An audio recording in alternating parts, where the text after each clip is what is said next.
ಅಪರಂಪಾರವಾದ ಭಕ್ತಿ ಜಗನ್ನಾಥದಾಸರಿಗೆ, ವಿಚಿತ್ರವಾದಂತಹ ಗೌರವ ಜಗನ್ನಾಥದಾಸರಿಗೆ.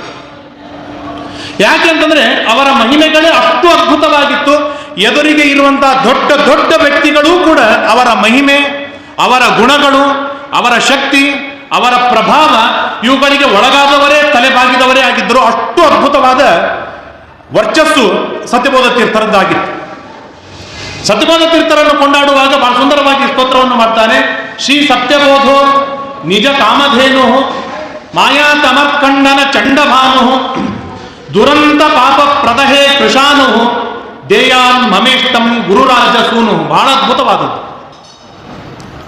ಸತ್ಯಬೋಧ ತೀರ್ಥ ಶ್ರೀಪಾದಂಗಳವರು ನಿಜ ಕಾಮಧೇನು ಎಂಬುದಾಗಿ ಹೇಳ್ತಾರೆ. ಕಾಮಧೇನು ಬೇಡಿದ ವರಗಳನ್ನು ಕೊಡುವಂತಹ ಅದ್ಭುತವಾದ ಶಕ್ತಿ ಉಳ್ಳಂತಹದ್ದು ಕಾಮಧೇನು. ಕಾಮಧೇನುವಿನ ಹಾಲನ್ನು ಯಾರು ಪಾನ ಮಾಡ್ತಾರೆ ಅವರಿಗೆ ಮುಪ್ಪು ಬರುವುದಿಲ್ಲ, ಜರ ಬರುವುದಿಲ್ಲ, ಆಯುಷ್ಯ ಕ್ಷೀಣಿಸುವುದಿಲ್ಲ, ಅದ್ಭುತವಾದ ವರ್ಚಸ್ಸಿರುತ್ತೆ, ಉತ್ತಮವಾದದ್ದು, ಅಪೇಕ್ಷೆ ಪಟ್ಟದ್ದೆಲ್ಲವನ್ನು ಕೊಡುವಂತಹದ್ದು ಕಾಮಧೇನು.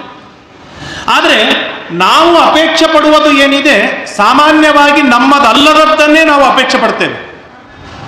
ಯಾವುದು ನಮ್ಮದೋ ಆ ನಮ್ಮದಾದದ್ದನ್ನು ನಾವು ಅಪೇಕ್ಷೆ ಪಡುವುದಿಲ್ಲ. ನಾನು ಮನೆ ಅಪೇಕ್ಷೆ ಪಟ್ಟೆ, ಅದು ನನ್ನದಲ್ಲದ್ದು. ಬಟ್ಟೆ ಅಪೇಕ್ಷೆ ಪಟ್ಟೆ, ಅದು ನಂದಲ್ಲ, ನಿಜವಾಗಿ ನಂದಲ್ಲ. ಇನ್ನೇನೋ ಅಪೇಕ್ಷೆ ಪಟ್ಟೆ, ಅದು ಯಾವುದು ನಂದಲ್ಲ.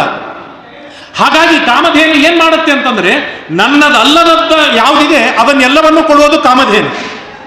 ಆದರೆ ನಮ್ಮ ಸತ್ಯಬೋಧ ತೀರ್ಥ ಶ್ರೀಪಾದಂಗಳವರು ಹೀಗಿದ್ದಾರೆ ಅಂತಂದ್ರೆ, ಅವರು ಕೇವಲ ಕಾಮಧೇನು ಅಲ್ಲ, ಅವರು ನಿಜ ಕಾಮಧೇನು. ಏನ್ ನಿಜ ಕಾಮಧೇನು ಅಂತಂದ್ರೆ, ಯಾವುದು ನನ್ನದಾಗಿದೆ ಅದನ್ನು ಕೊಡುವಂತಹದ್ದು. ಹಾಗಾದ್ರೆ ಯಾವುದು ನನ್ನದು?